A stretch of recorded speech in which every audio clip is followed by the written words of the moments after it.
श्रीगुरुभ्यो नमः। पार्थाय प्रतिबोधितां भगवता नारायणेन स्वयं व्यासेन ग्रथितां पुराणमुनिना मध्ये महाभारतम् अद्वैतामृतवर्षिणीं भगवतीम् अष्टादशाध्यायिनीम् अम्ब त्वाम् अनुसन्धधामि भगवद्गीते भवद्वेषिणीम्।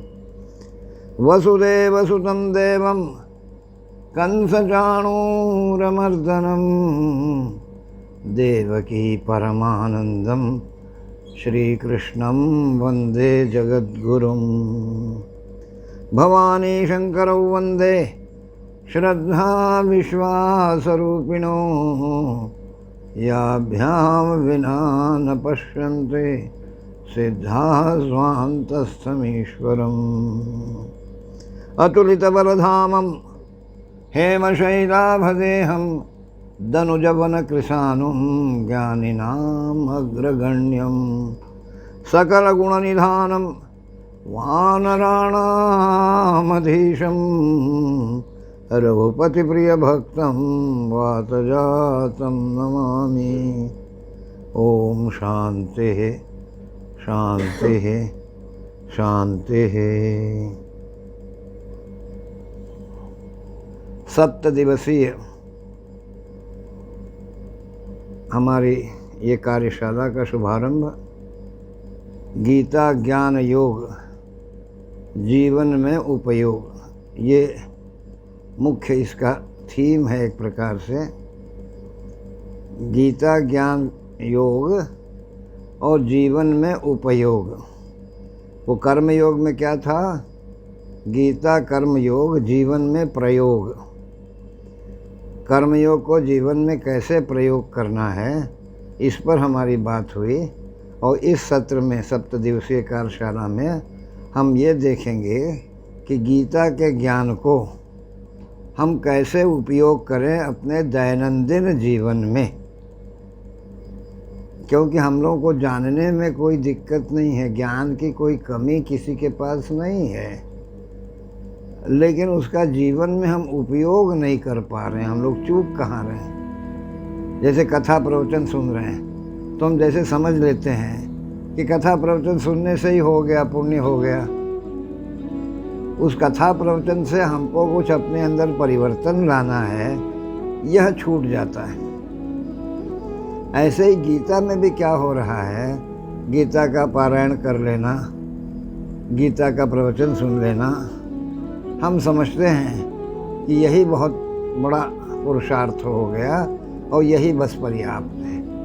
भाई, गीता ज्ञान को जब तक उपयोग में नहीं लाएंगे, हम उसका यूटिलिटी वैल्यू को नहीं देखेंगे, तब तक उसका लाभ हमको नहीं मिलेगा। तो इसलिए आज पहला दिन इसकी भूमिका भी है और इसमें हम लोग ये देखेंगे ज्ञान जो है बड़ा विस्तृत है। सत्यम ज्ञानम अनंतम ब्रह्म कहते हैं, ये अनंत है, ज्ञान की कोई सीमा नहीं है। इसीलिए हमारे पूर्वज जो विद्वान होते थे, ऋषि मुनि होते थे, वो कितना भी जान लें फिर भी कहते थे कि अभी जानना शेष है। क्योंकि सब जो है वो इतना विस्तार में है कि हम लोग उस सब को अपने अंदर नहीं ला सकते। इसीलिए कितना भी जान लेंगे हम, फिर भी कुछ जानना शेष बच जाता है। और इसको समझने से किसी भी स्तर पर हमको ज्ञान का अहंकार नहीं होगा। हम सब जानते हैं ये जो भाव है ये अज्ञान जनित है।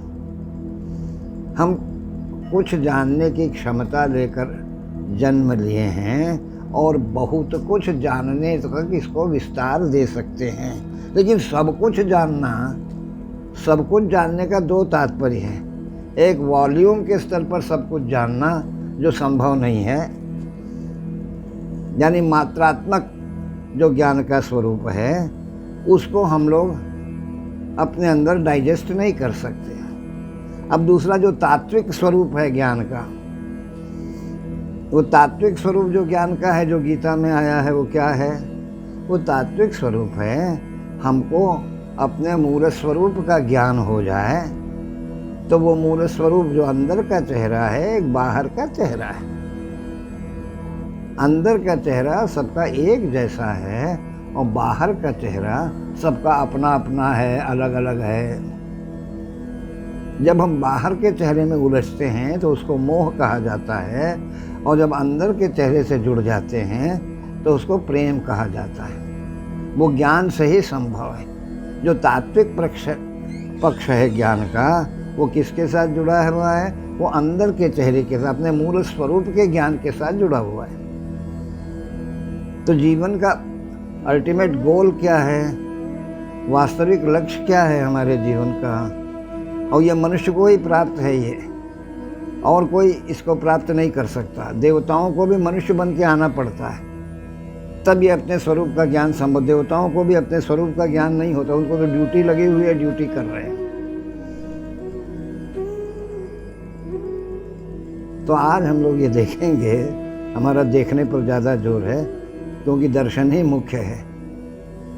दर्शन हो जाएगा तो विश्वास हो जाएगा, विश्वास हो जाएगा तो फिर हमको मिल जाएगा जो हमको चाहिए, संसार में भी परमार्थ में भी। अभी हम लोगों ने कर्मयोग में भी इस बात को देखा था कि हम लोगों का इस समय जो सोच है वो कुछ दो प्रकार से विभाजित है। हम ऐसा समझते हैं कि अध्यात्म कुछ अलग है और संसार कुछ अलग है, जबकि गीता का ये प्रतिष्ठापना है, प्रोपाउंडिंग है कि संसार और परमार्थ ये दोनों अलग नहीं हैं। हमारा नज़रिया कैसा है? यदि हमारा नज़रिया सांसारिक हो जाए तो परमार्थ भी सांसारिक हो जाता है। यदि हमारा नज़रिया पारमार्थिक हो जाए तो संसार भी पारमार्थ का बन जाता है। देख रहे हैं हमारा नज़रिया क्या है, हमारी दृष्टि क्या है। अगर सकारात्मक दृष्टि मिल जाए, यही ज्ञान क्यों चाहिए हमको? ज्ञान क्यों चाहिए? पहले ज्ञान क्या है? ज्ञान प्रकाश है। प्रकाश के बिना हम चल फिर नहीं सकते। जैसे बाहर के प्रकाश के बिना हमारा मूवमेंट नहीं होता है। प्राकृतिक अंधेरा भी आता है तो हमारे विवेक ने, मनुष्य के विवेक ने प्रकाश को जन्म दिया, दीप जलाया। फिर आज आधुनिक युग में तमाम प्रकार का विद्युत उपकरण से हमको प्रकाश मिल रहा है।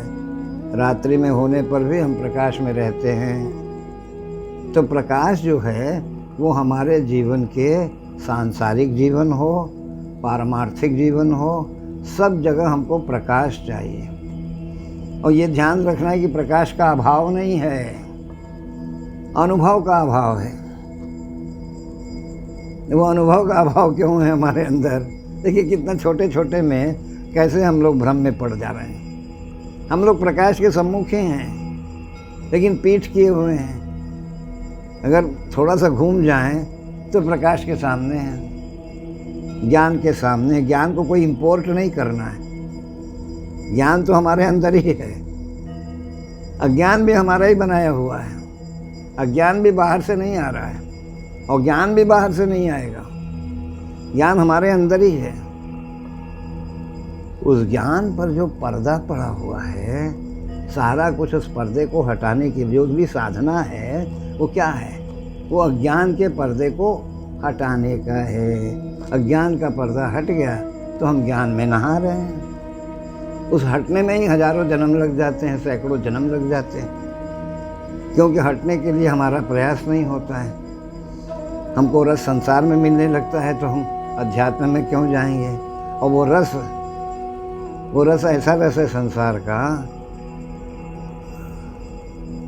यत्तद् अग्रे अमृतोपमम् परिणामे विषमिवम्। ये सांसारिक सुख सब कैसा है?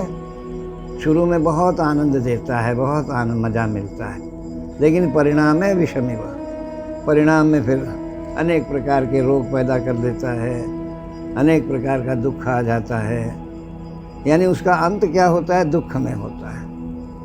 तो इसलिए ज्ञान का हम उपयोग कैसे कर रहे हैं, पहले तो ये देखें हम लोग। ये हमने देखा थोड़े से शब्दों में कि ज्ञान क्या है। ज्ञान प्रकाश है।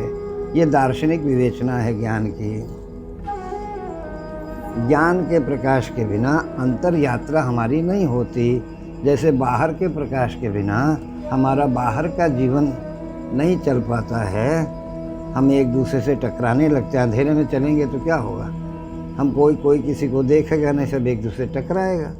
वैसे ही यदि अंदर में हमारे ज्ञान नहीं है तो हमारे जीवन की जो यात्रा है वो ऊर्ध्वगामी नहीं होगी। हम नीचे की ओर जाएंगे। बीच में हम हैं। एक दुनिया ऊपर चल रही है, एक दुनिया आदमी के नीचे चल रही है।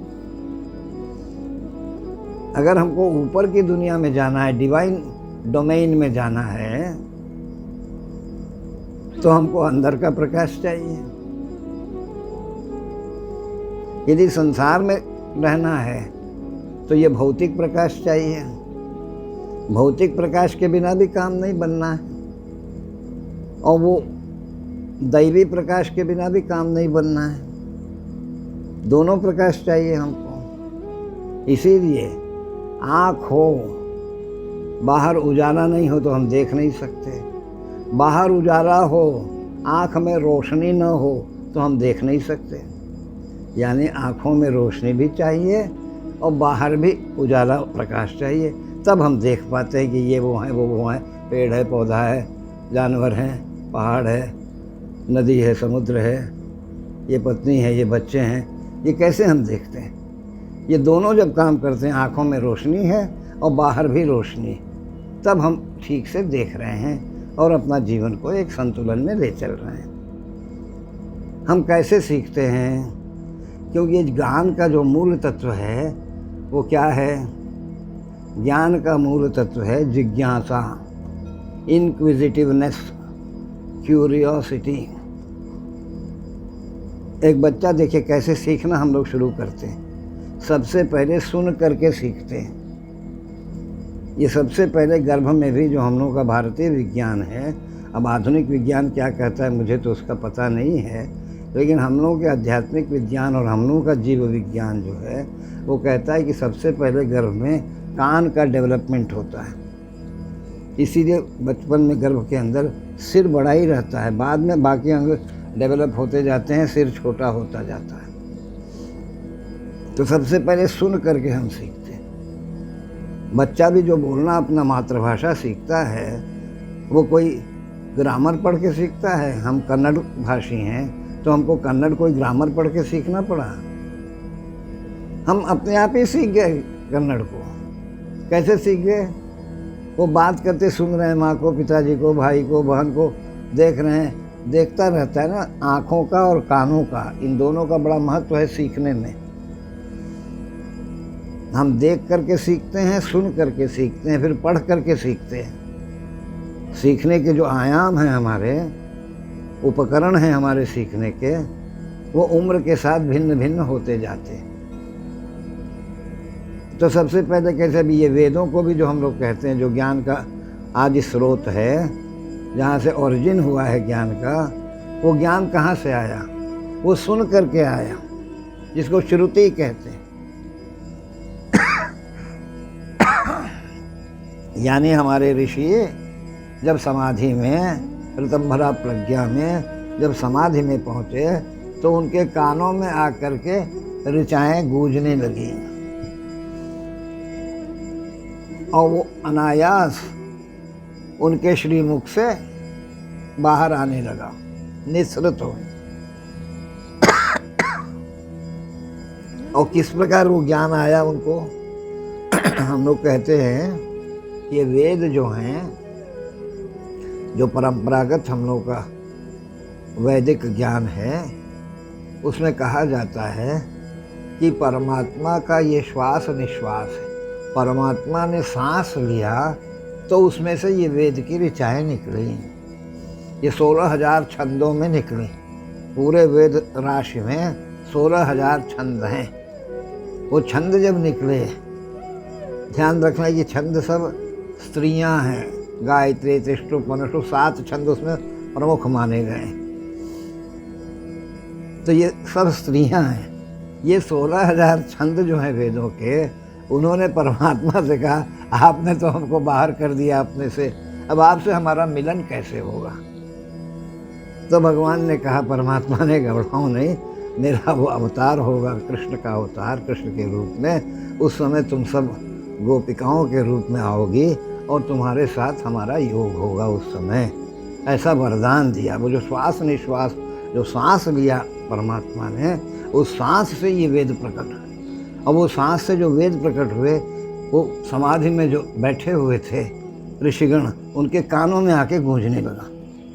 और कानों में जो गूंजने लगा तो उनके श्रीमुख से वो निकलने लगा।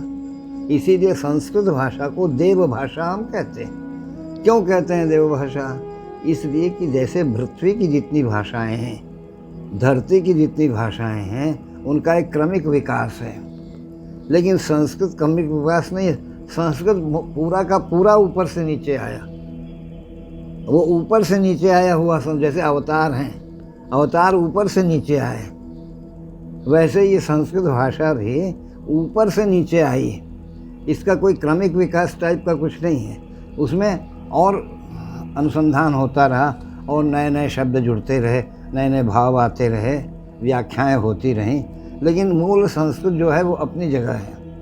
पहले ऐन्द्र व्याकरण था, फिर बाद में भी फिर पाणिनि जी ने उसको सादा व्यवस्थित करके हम सब लोगों के लिए उपलब्ध कराया कि भाई संस्कृत को कैसे समझना है।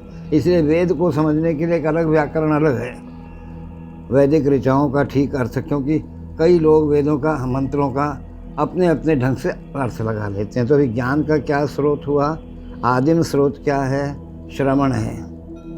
श्रवण से ही सब ज्ञान प्राप्त होता है हमको। फिर उसके बाद हम लोग पढ़ करके देखते हैं, देख करके सीखते हैं, फिर अनुमान करके भी सीखते हैं, ये ऐसा होगा, वो वैसा होगा। ऐसा भी अनुमान से भी ज्ञान होता है। जैसे कहीं धुआं निकल रहा हो तो हम अनुमान करते हैं कि वहाँ आग होगा। ये धुएं से हमने अनुमान लगाया कि वहाँ आग होगा। तो ये अनुमान से भी हम लोग ज्ञान प्राप्त करते हैं। तो ज्ञान जो है उसके विभिन्न आयाम। अब कहाँ कहाँ से ज्ञान किसको चाहिए हमारे अंदर? अब ये सोचें, ये अवयव हुए, जिन अवयवों से हम ज्ञान को संग्रह करते हैं, देख करके, पढ़ करके, सुन करके, लोगों से वार्तालाप करके, फिर चिंतन करके, मनन करके हम ज्ञान को प्राप्त करते हैं। ये कौन प्राप्त करता है हमारे अंदर ज्ञान को?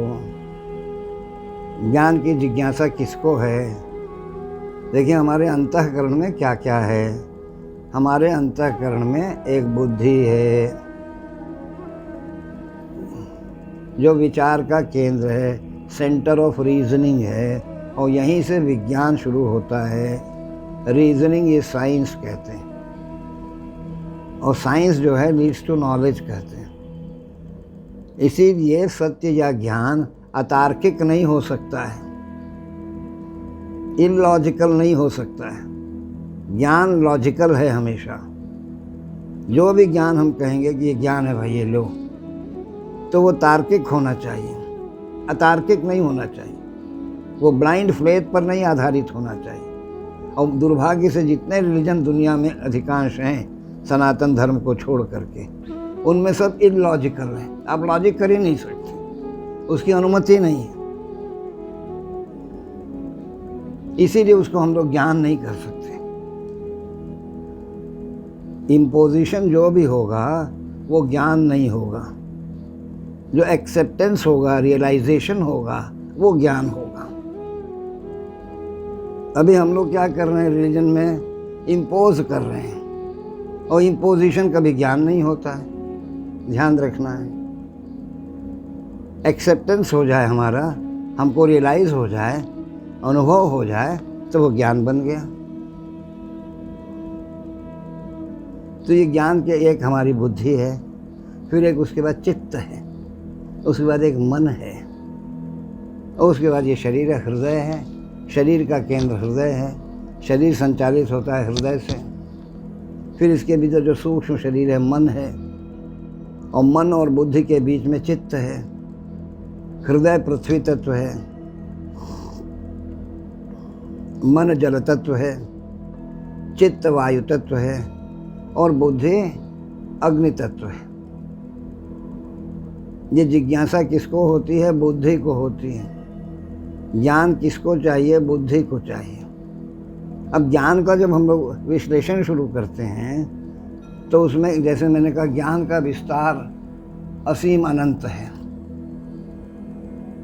उसमें एक ज्ञान है भौतिक ज्ञान, जो रोजी रोटी के लिए हम लोग प्राप्त करते हैं, अपनी जीविका चलाने के लिए ज्ञान प्राप्त करते हैं ना, वो ज्ञान एक ज्ञान हुआ भौतिक, हो फैकल्टी बेस्ड है लर्निंग। इतिहास का ज्ञान, भूगोल का ज्ञान, विज्ञान का ज्ञान, गणित का ज्ञान, कंप्यूटर का ज्ञान, यानी विविध प्रकार के ज्ञान है ये भौतिक ज्ञान, इनको हम लोग विश्लेषण कर सकते हैं। फिर एक ज्ञान क्या है? मूल्यों का ज्ञान, नैतिक ज्ञान, नॉलेज ऑफ एथिक्स कहते हैं। अपने जीवन में अगर एथिक्स नहीं है हमारे प्रोफेशन में, क्योंकि ज्ञान से कहाँ कहाँ हम प्रभावित होते हैं, देखिए ध्यान से देख लें कल, क्योंकि और सीरियस बातों में हम लोग, क्योंकि ज्ञान बहुत गंभीर चीज़ है, ज्ञान कोई हल्का फुल्का नहीं है। ज्ञान जो है थोड़ा सा वजनी चीज़ है, इसको लेने के लिए थोड़ा हमारे अंदर भी वजन होना चाहिए कि हम उसको ले सकें। तो ज्ञान से हमको क्या क्या, कहाँ कहाँ हमको ज्ञान चाहिए?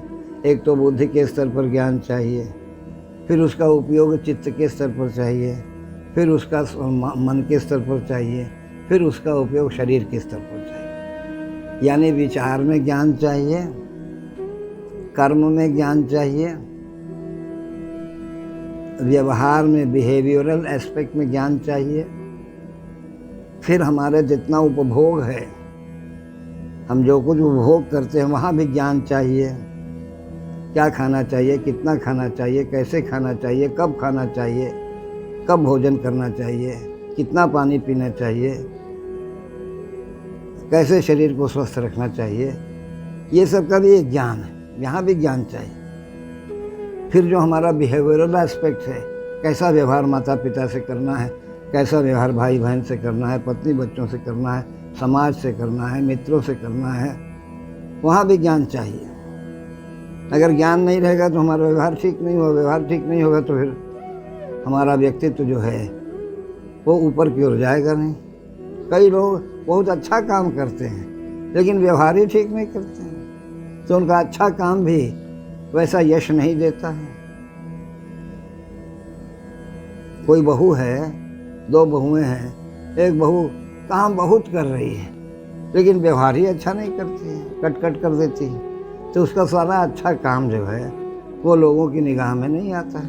एक बहू है, काम कमे करती है लेकिन हाँ माँ, हाँ बाबूजी, हाँ मैंने बहुत अच्छा व्यवहार कर रही है, और उसको हमारे यहाँ बड़ी अच्छी बहू है, देखो कितना अच्छा बोल रही है, कितना अच्छा कर रही है, देख रहे हैं। तो ज्ञान का कितना महत्व है कि हमारे विचार में ज्ञान होना चाहिए, हमारे कर्म में ज्ञान होना चाहिए, हमारे व्यवहार में ज्ञान होना चाहिए, हमारे उपभोग में ज्ञान होना चाहिए।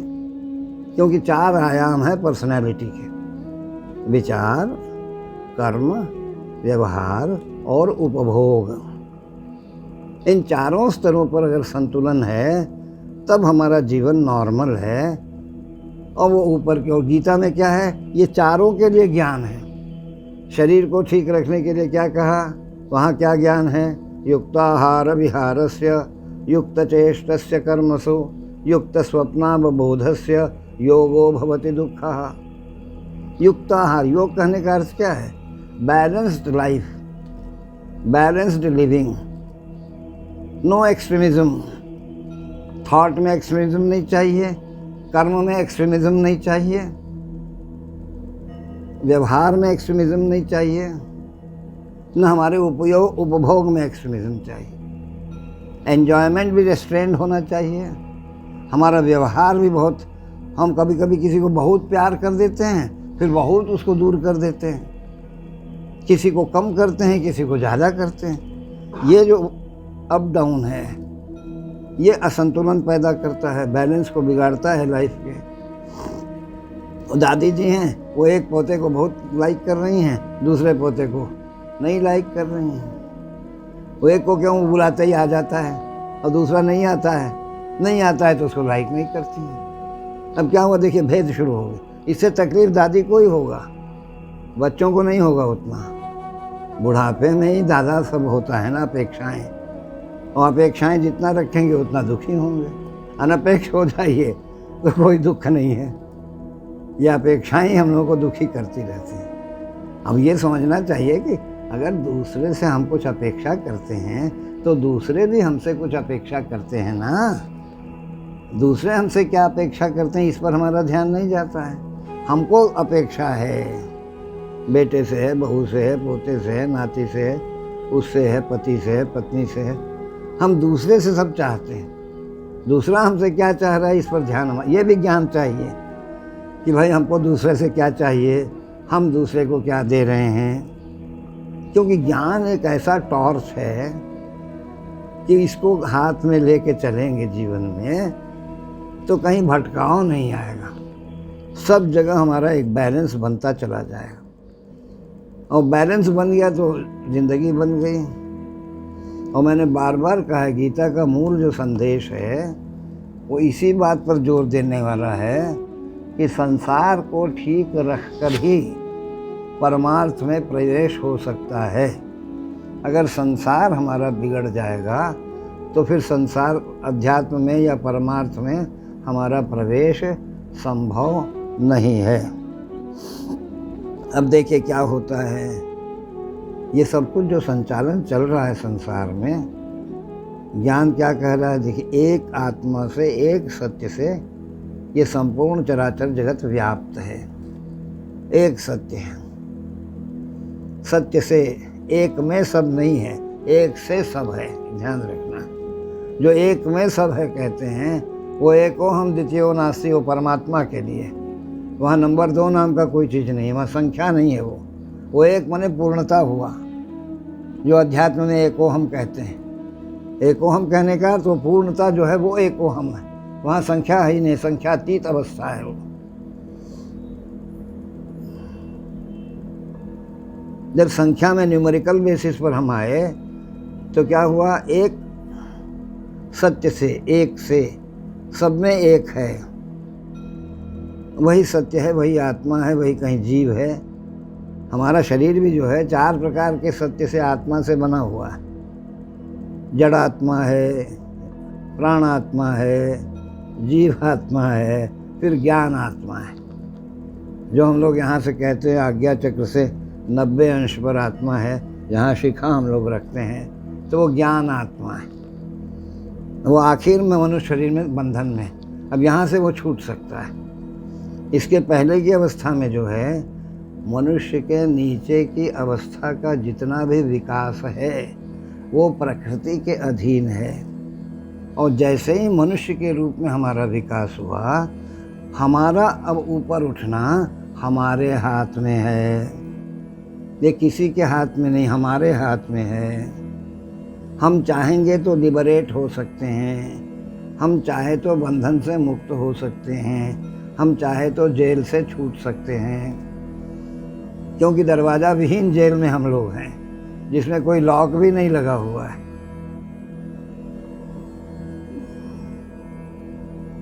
हम छूटना चाहें तो हम फट से छूट जाएंगे, और नहीं छूटना चाहें तो जन्म जन्मांतर में नहीं छूटेंगे। इसीलिए क्या हुआ, जब अर्जुन ने प्रथम अध्याय में युद्ध के विरोध में सभी प्रकार के शास्त्रीय तर्क दिए, अहिंसक वचन बताए और ये सिद्ध करने का प्रयास किया कि युद्ध जो है ये बहुत बड़ा पाप होने जा रहा है।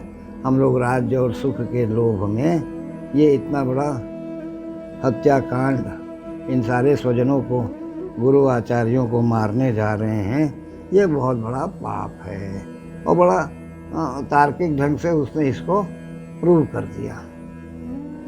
अब भगवान के सामने बड़ी समस्या हुई। अब देखिए क्या स्थिति है वहाँ युद्ध के मैदान में। शंख बज चुके हैं, युद्ध रुक नहीं सकता है। अब शस्त्र चलने की तैयारी है, शंख फूके जा चुके हैं। उसी वक्त ये गांडीव को हाथ में लेके, क्योंकि ये पैसेंजर है रथ का, ड्राइवर तो श्री कृष्ण जी हैं, लगाम थामे हुए हैं, तो तुरंत कहता है रुके रुके रुके, मैंने अभी शस्त्र मत चलाइए।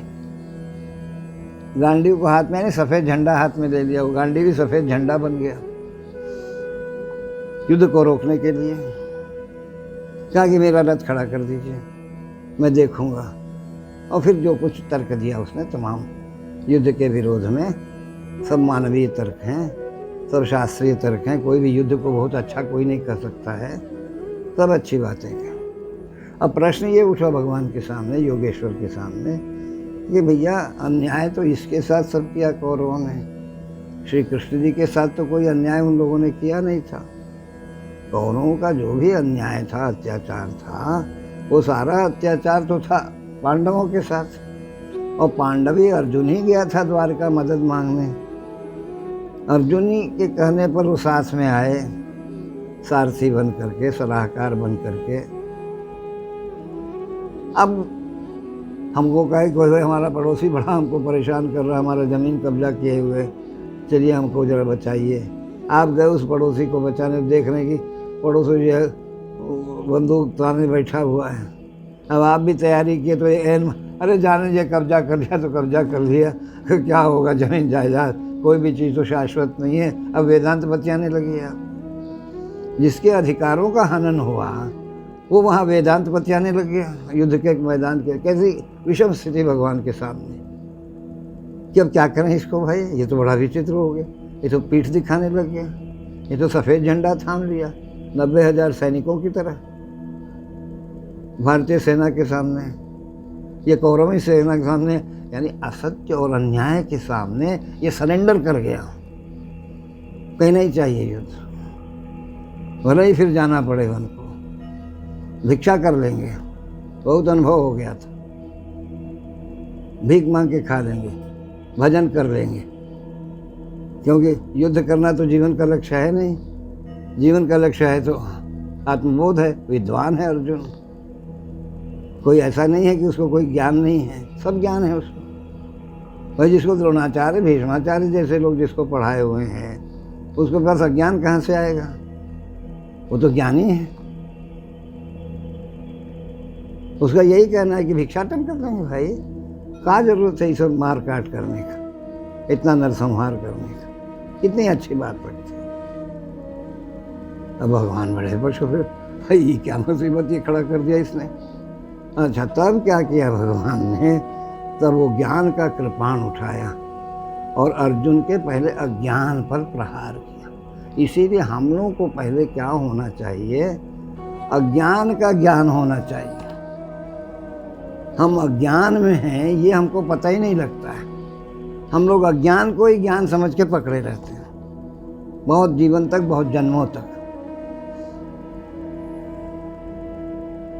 अर्जुन ने सबसे पहले इस भ्रम को तोड़ा कि तो जो वेदांत बतिया रहा है, ये सारा वेदांत तो किस लिए कर रहा है। देखिए, अज्ञान पर प्रहार करते शिष्य बन गया है अर्जुन, क्योंकि वो देख लिया उसकी चोरी पकड़ी जा रही है, भगवान अंतर्यामी हैं, वो आर पार देख रहे हैं, अंदर बैठ के अर्जुन के देख रहे हैं, बाहर से भी अर्जुन को देख रहे हैं, अंदर बाहर दोनों से भगवान अर्जुन को आर पार, थ्रू एंड थ्रू देख रहे हैं कि उसके अंदर क्या चल रहा है। लेकिन अभी ये अर्जुन जो है, चूँकि सखा भाव में है, मित्र भाव में है, बहुत निकट में है, तो जब कोई महापुरुष किसी के बहुत निकट चला जाता है ना, तो फिर उसका उतना कद्र नहीं कर पाता है कोई जल्दी। अरे ये तो हमारे साथ उठते बैठते हैं। इसलिए जब विश्वरूप दिखाया तो कांप गया अर्जुन, अरे बाप रे बाप, मैंने तो क्या क्या आपको अपशब्द कहे, कितने बार श्री कृष्ण जी ने अर्जुन का गोड़ दबाया है। मित्रता में सब होता है ना। तब उसको लगा कि बाप रे, मैं तो इनको मित्र समझ रहा था, ये तो विराट हैं भाई, ये तो हमारे से बड़ा। तो कांप करके क्षमा याचना करने लगा, रोने लगा एक प्रकार से कि हमसे कितना बड़ा अपराध हुआ। तो ये स्थिति क्या हुई अर्जुन की, भगवान ने क्या किया कि शिष्य बन गया, शिष्य बन के भी चुप हो जाता तो ठीक है, चुप भी नहीं हुआ, कहा कि इंद्रियों को सुखाने वाला मुझे दुख हो रहा है। देखिए झूठ कितना भी हम डाल के मुखौटे में रखें, लेकिन भगवान के सामने कोई मुखौटा नहीं ठहरता है।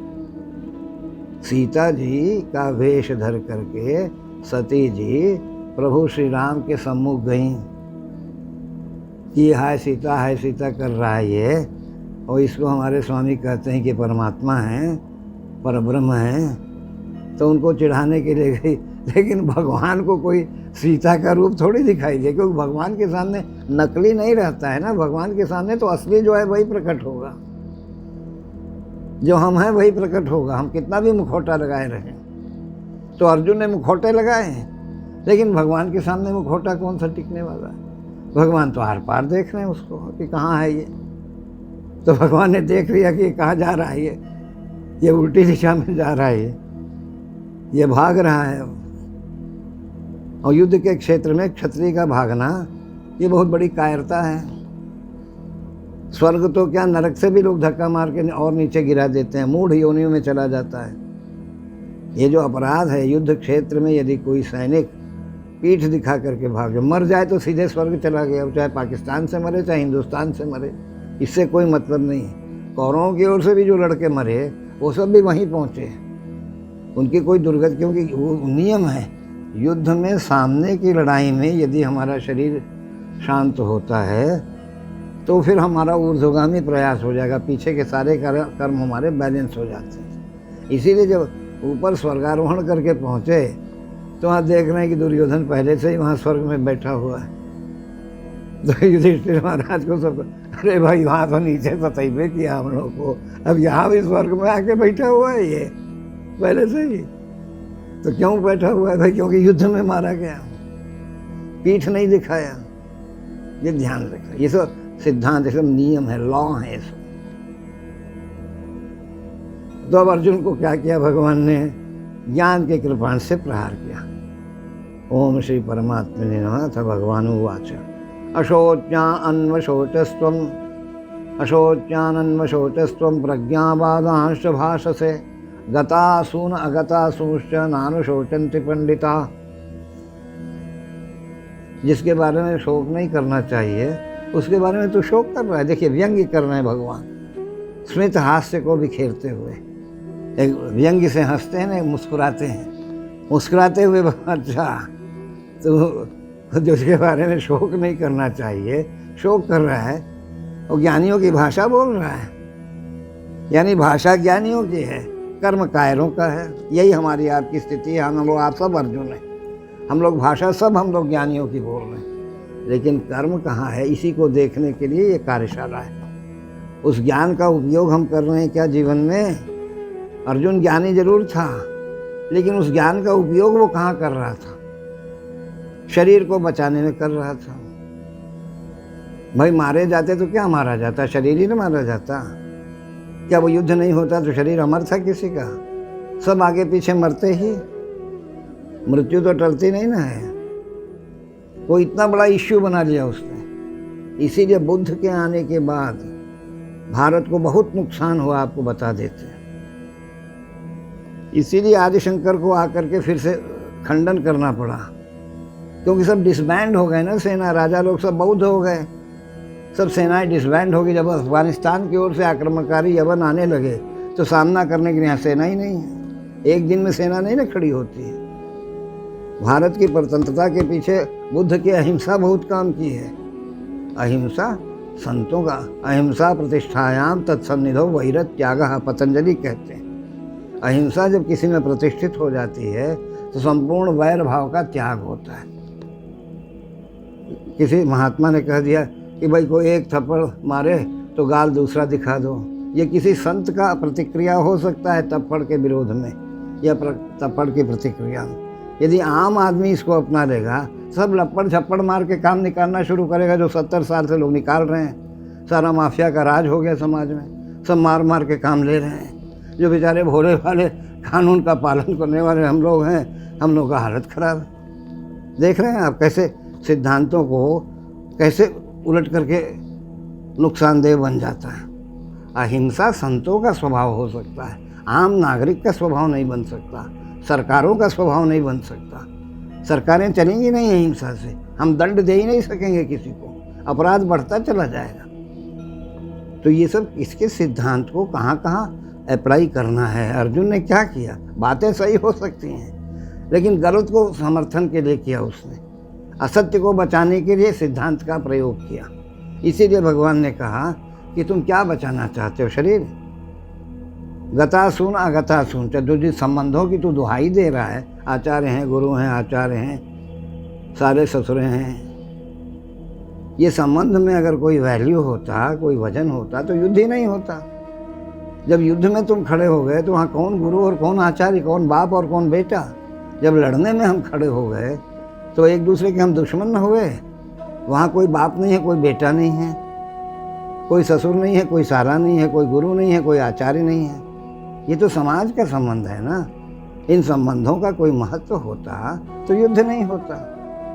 अर्जुन उन संबंधों के बीत चुके हैं, बेकार हो चुके संबंधों की तो दुहाई दे रहा है और इनका वियोग देख रहा है भविष्य में। अभी मरा कोई नहीं है, युद्ध हुआ नहीं है शुरू। देखिए कैसी परिस्थिति है वहाँ उन क्षणों में, अपने को वहाँ रख करके देखिए भगवान की कैसी विचित्र स्थिति है अंदर से।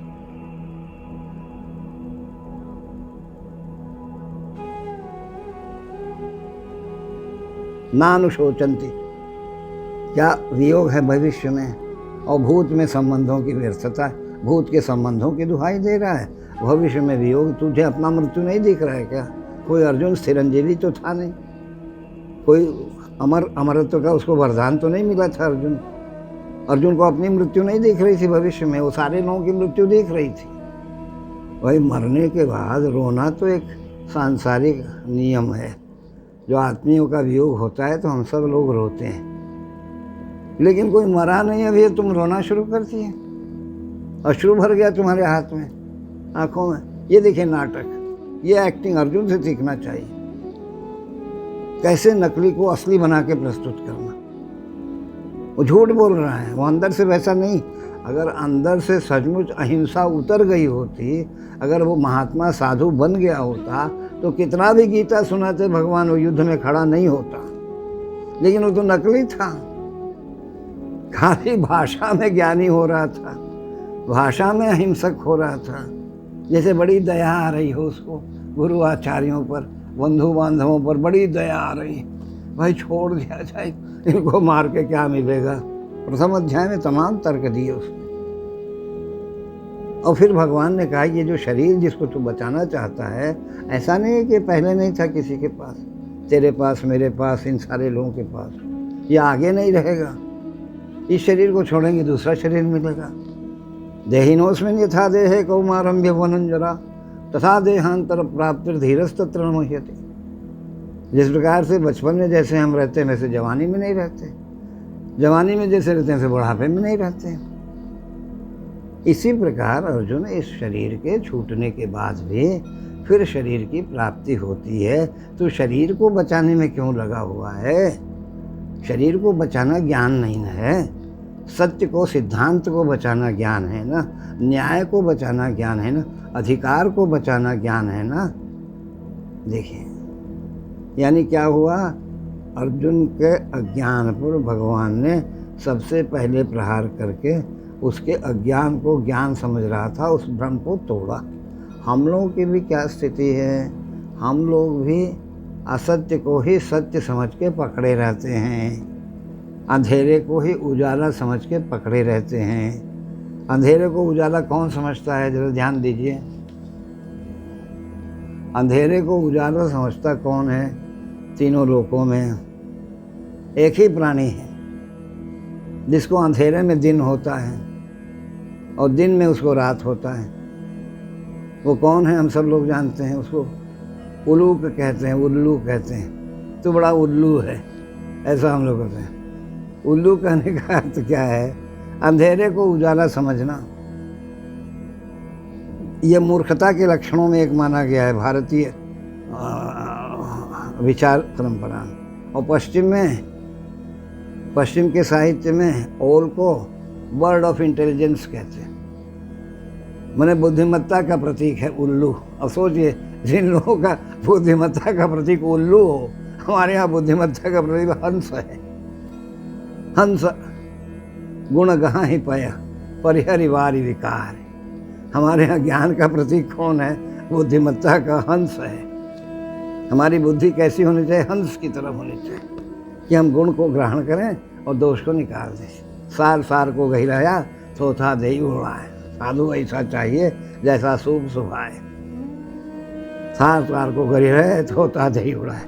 ये ज्ञान का प्रतीक है हमारे यहाँ, बुद्धिमत्ता का प्रतीक है। और पश्चिम में क्या है? बर्ड ऑफ इंटेलिजेंस, क्योंकि वो अंधेरे में देखता है, बड़ा बुद्धिमान है। अब देख, अंधेरे में देखना, अरे अंधेरे में तो हमने उजाला जला रखा है, उसमें उल्लू बनने की क्या जरूरत है? उल्लू बन करके उजाला यानी कहने का क्या हुआ?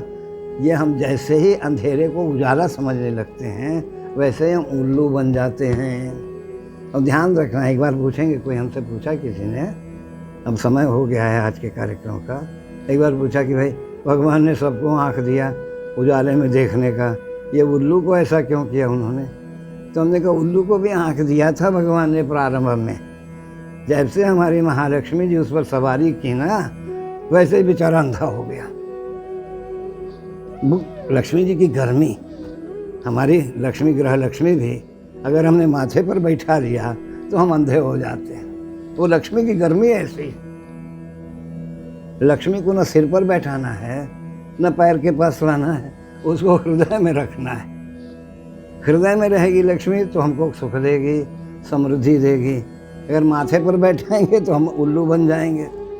अभी हम लोग क्या करते हैं, या तो मोह में पड़ के उसको माथे पर बैठा ले रहे हैं, या फिर भ्रम टूट जाए तो उसको पैर पर ले आते हैं। इसीलिए नारी का बहुत सम्मान होना चाहिए। वो सम्मान जब सही समझदारी हमारे अंदर आएगी, सही ज्ञान आएगा।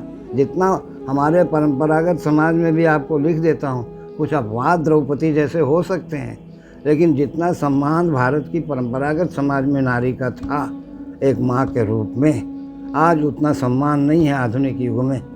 जितना भी लिबरेशन हुआ हो, एम्पावरमेंट हुआ हो, लेकिन रोज़ जिस प्रकार की खबरें आ रही हैं उसमें नारी का सम्मान हमको गिरता हुआ ही दिख रहा है। वो बेटियों का हो, बहनों का हो, माँओं का हो, वो बहुत उन्नत जा रहा हो, ऐसा नहीं दिख रहा है। वो क्यों दिख रहा है? क्योंकि पश्चिम में नारी को भोग की वस्तु के रूप में ज्ञान दिया उन लोगों ने। इसीलिए वाइफ, हस्बैंड और चिल्ड्रन से वहाँ पर बन रहा है परिवार। और हमारे यहाँ नारी को हमने माँ के रूप में देखा। मातृवत सर्वभूते, माँ के समान। माता पिता बच्चे से हमारे यहाँ परिवार बनता है।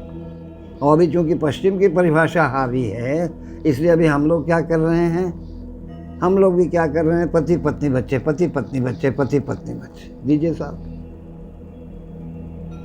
पति पत्नी पर बच्चों की श्रद्धा नहीं होगी। हम शरीर से तो माता पिता बन रहे हैं, लेकिन मानसिक रूप से पति पत्नी बने हुए हैं। इसीलिए माता पिता बन जाए तो वजन आ जाएगा। बच्चों के सामने क्या बोलना चाहिए, क्या नहीं बोलना चाहिए, बहस करना चाहिए, नहीं करना चाहिए, ये सब विवेक आ जाएगा। पति पत्नी बने रहते तो नहीं आता ये विवेक। देखिए ज्ञान कहाँ कहाँ चाहिए। तो इस प्रकार से अंधेरे को उजाला समझने का जो भ्रम है वो हमारा पहले टूटना चाहिए। असत्य को सत्य समझने का जो भ्रम है उसी को मोह कहते हैं। इसके आगे की बात हम लोग कल आपके सामने रखेंगे। कल हम लोग ये देखेंगे कि ज्ञान कितने चरणों में हमारे पास आ रहा है। व्यावहारिक ज्ञान क्या है, जिसको हम लोग नैतिक ज्ञान कहते हैं। भौतिक ज्ञान तो आप लोगों के पास सब है ही। फिर उसके बाद हम लोग ये पारमार्थिक ज्ञान का कैसे हम लोग दैनंदिन जीवन में उपयोग करें, विचारों के स्तर पर, कर्म के स्तर पर, व्यवहार के स्तर पर और उपभोग के स्तर पर कैसे करेंगे, इसको आने वाले दिन सभी को, सभी वरिष्ठ और हमारे अमृत चोपड़ा जी, विश्वेश तिवारी जी, वीरेंद्र अरोड़ा जी, सब दूर दूर से जुड़े, अनिल किंजोड़ेकर जी, सभी को हमारे स्क्वाड्रन लीडर भी हैं यहाँ, नागराज जी, ये बड़े पुराने हमारे कई दसमा मध्यमा सब किए हुए हैं, हमारे ये भी हैं, अनेक लोग यहाँ बहुत दूर दूर से सब जुड़े हुए हैं, तिवारी जी हैं। सभी को हमारा विनम्र अभिवादन, सभी को हार्दिक आभार। आशा है कि आने वाले 6 दिनों में और हम लोग स्पष्ट होते जाएंगे। सभी को हमारा अभिवादन, सादर आभार।